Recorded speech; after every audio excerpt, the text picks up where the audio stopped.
சென்னை மாநகராட்சியால் நிர்வகிக்கப்படும் ஒரு பொது கழிப்பறை இருக்கையின் பராமரிப்புக்கு நாள்தோறும் 364 ரூபாய் செலவழிக்க தனியாருக்கு ஒப்பந்தம் வழங்கப்பட்டிருப்பது ஊழல் நடந்திருக்கிறதா என்ற சந்தேகத்தை எழுப்பியிருக்கிறது.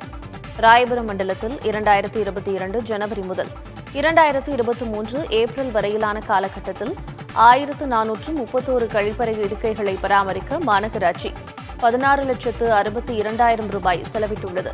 அதன்படி ஒரு கழிப்பறை இருக்கைக்கு நாளொன்றுக்கு 3 ரூபாய் 18 காசுகள் மட்டுமே செலவாகியுள்ளது.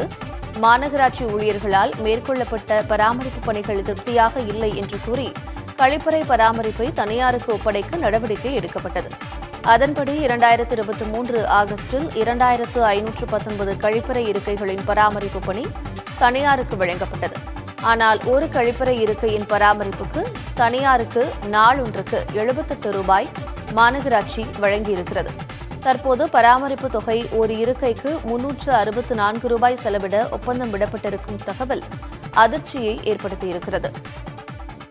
ராயபுரம், திருவிக நகர், மெரினா உள்ளிட்ட பகுதிகளில் இருக்கும் 3270 கழிப்பறை இருக்கைகளை சுத்தம் செய்ய 8 ஆண்டுகளுக்கு 430 கோடி ரூபாய்க்கு மாநகராட்சி ஒப்புதல் வழங்கியிருப்பது ஊழலுக்கு வழிவகையா என்ற கேள்வியை எழுப்பியுள்ளது.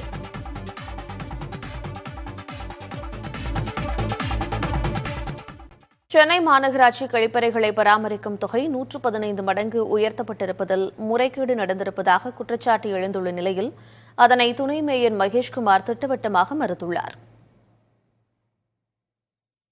ஒரு சீட்டுக்குன்றது 300 ரூபான்றது கணக்கு கிடையாது. அவங்க மொத்தமா அந்த ஒரு கட்டிட அந்த ஒப்பனை அறைகள் அந்த டாய்லெட்ல அந்த வளாகத்தையே சுத்தமா வைத்திருக்கணும். அதை பரவணும், அது பழுது நிக்கணும். அது அவர்களே இப்போ ஒரு விளக்கு ஒரு லைட்டு போனா அந்த லைட்டை மாத்தணும். அந்த டாய்லெட் இது உடஞ்சிருந்தா அதை உடனே மாத்தணும். மாநகராட்சி பொது கழிப்பிடங்கள் நல்ல முறையில் பராமரிக்கப்படலைன்னு சொல்லிட்டு பொதுமக்கள் கருத்து அதிகமாக வருகிறதுன்றதால் தான் நம்முடைய மாண்புமிகு துணை முதல்வர்கள் அது தனி கூடுதல் கவனம் செலுத்தி இந்த கழிப்பிடங்களை நவீன முறையில் அமைக்கணும், சென்னை மாநகராட்சியில் நவீன முறைகளில் அமைக்கணும், நல்ல கூடுதல் கவனம் செலுத்தணும் ஒரு அறிவுரை வழங்கியிருந்தாரு. அதன் அடிப்படையில் தான் இப்ப எல்லா மாநகராட்சிகள் நீங்க பொதுவாக பார்த்திருக்கீங்க, மாநகராட்சியெல்லாம் இயங்குகிற அந்த கழிப்பிடங்கள்லாம் ஒரு திறந்த இதெல்லாம் ரொம்ப மோசமான சூழ்நிலாம் பராமரிச்சிருந்தாங்க. கடந்த ஆட்சி பணம் வாங்க மாட்டீங்க, ஃப்ரீ தான். சென்னை மாநகராட்சி பகுதிகளில் பொது கழிப்பறைகளை பராமரிப்பதற்கான கட்டணம் 115 மடங்கு அதிகரிக்கப்பட்டுள்ளதாக குற்றம் சாட்டியுள்ள அதிமுக, ஏற்கனவே பணிகளை முறையாக செய்யாமல் நோட்டீஸ் அனுப்பப்பட்ட நிறுவனத்திற்கு மீண்டும் ஒப்பந்தம் போடப்பட்டுள்ளதாகவும் குற்றம் சாட்டியுள்ளது.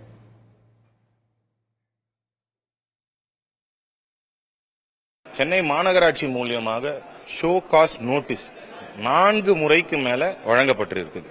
ஒரு பர்டிகுலர் இன்ஃப்ராஸ்ட்ரக்சர் மெயின்டைன் பண்ற அந்த ஆர்எஸ்பி இன்ஃப்ரான்ற அந்த நிறுவனத்துக்கு 8 வருட ஒப்பந்ததாரம் போட்டிருக்காங்க. அவங்களுக்கு 4 தடவை அக்டோபர் 27, 2023, டிசம்பர் 22, 2023, ஜான் 2, 2024, பிப்ரவரி 8, 2024 ஒர்க்ஸ் ஆர்டிசி ஒர்க்ஸ்ல இருந்து கொடுத்திருக்காங்க, ஜோனல் லெவல்ல இருந்து கொடுத்திருக்காங்க, ஏஐ லெவல்ல இருந்து கொடுத்திருக்காங்க. இதற்கான காரணம் என்ன? அவங்க ப்ராப்பரா இன்ஃப்ராஸ்ட்ரக்சர் மெயின்டைன் பண்ணல, சுகாதாரம் மெயின்டைன் பண்ணல, கொடுத்திருக்க ஒப்பந்த படி அவங்க எந்த ஒரு விஷயங்களும் செய்யல.